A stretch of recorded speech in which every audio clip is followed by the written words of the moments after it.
আসসালামু আলাইকুম ওরহমতুল্লাহি ওবারাকাতুহু। প্রিয় দর্শক শ্রোতা, আশা করি আল্লাহ পাকের অশেষ রহমতে আপনারা সকলেই ভালো আছেন। শাবান মাসের একটি মর্যাদাপূর্ণ রাতের নাম শবে বরাত।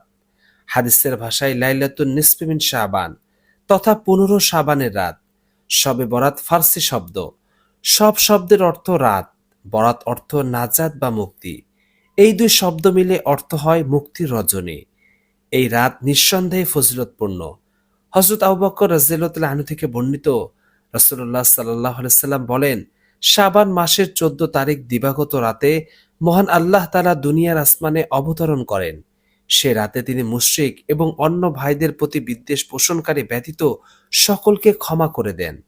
2025 সালে 14 ফেব্রুয়ারি শুক্রবার দিবাগত রাতে পবিত্র শবে বরাত পালিত হবে। শবে বরাতে নবীজির আমল সম্পর্কে হাদিসে এসেছে, আয়েশা রাদিয়াল্লাহু আনহা বর্ণনা করেন, একবার রাসূলুল্লাহ সাল্লাল্লাহু আলাইহি সাল্লাম রাতে নামাজে দাঁড়ান এবং এত দীর্ঘ সিজদা করেন যে আমার ধারণা হলো তিনি হয়তো মৃত্যুবরণ করেছেন। আমি তখন উঠে তার বৃদ্ধাঙ্গুলি নাড়া দিলাম। তার বৃদ্ধাঙ্গুলি নড়ল। যখন তিনি সেজদা থেকে উঠলেন এবং নামাজ শেষ করলেন, তখন আমাকে লক্ষ্য করে বললেন, হে আয়েশা, তোমার কি আশঙ্কা হয়েছে যে আল্লাহ রসুল সাল্লাল্লাহু আলাইহি সাল্লাম তোমার হক নষ্ট করবেন? আমি উত্তরে বললাম, না হে আল্লাহ রসুল, আপনার দীর্ঘ সেজদা থেকে আমার এই আশঙ্কা হয়েছিল আপনি মৃত্যুবরণ করেছেন কিনা। তখন নবী সাল্লাল্লাহু আলাইহি সাল্লাম জিজ্ঞাসা করলেন, তুমি কি জানো এটা কোন রাত? আমি বললাম, আল্লাহ ও তার রসুলে ভালো জানেন।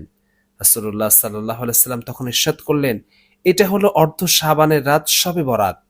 আল্লাহ তাআলা অর্ধ শাবানের রাতে তার বান্দার প্রতি মনোযোগ দেন এবং ক্ষমা প্রার্থনাকারীদেরকে ক্ষমা করেন এবং অনুগ্রহ প্রার্থীদেরকে অনুগ্রহ করেন আর বিদ্বেষ পোষণকারীদেরকে ছেড়ে দেন আপন অবস্থাতেই।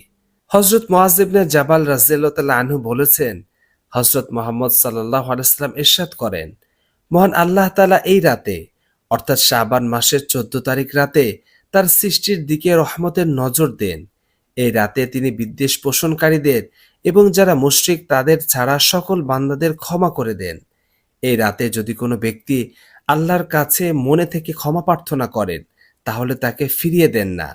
সুতরাং আমরা আমাদের পূর্বের যত ভুল ত্রুটি, ছোট বড় সকল ধরনের গুনাহ করেছি, তা ভুলে পরবর্তীতে এমন গুনাহগুলো যেন না হয়, সেই প্রতিশ্রুতিবদ্ধ হয়ে মহান আল্লাহ তাআলার নিকট শাবান মাসের 14 তারিখের দিবাগত মধ্যরাতে আল্লাহ তাআলার নিকট ক্ষমা প্রার্থনা করব ইনশাআল্লাহ।